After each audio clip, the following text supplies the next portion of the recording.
আমাদের যে কোম্পানিটা আসলে এই কোম্পানিটা অ্যাগ্রো ভিত্তিক একটি কোম্পানি, যেই কোম্পানির প্রোডাক্টটা ইউজ করে আপনারা অন্য প্রোডাক্টের থেকে বেশ ভালো একটা বেনিফিট পাবেন।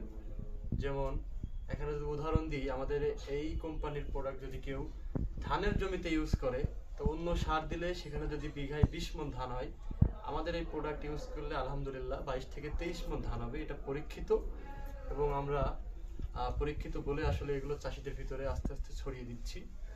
তো এখানে অনেক বাংলাদেশের 64টা জেলা থেকে অনেক ডিলারগণ উপস্থিত আছেন, এবং অনেক ম্যানেজমেন্টের স্যাররা উপস্থিত আছেন। তো তাদেরকে বলবো, যদি আমাদের এটা বাংলাদেশে ব্যাপক করে ছড়িয়ে দিতে হয়, তাহলে আসলে মার্কেটিং এর দিকে বিশেষ খেয়াল রাখতে হবে, কারণ যতটা আমরা প্রচার করতে পারবো ততই আসলে প্রসারিত হবে। তো আমি সবাইকে রিকোয়েস্ট করবো, আমার চুয়াডাঙ্গা জেলাতে আসলে যেন একটু ভালোভাবে আসলে মার্কেটিং করা যায়।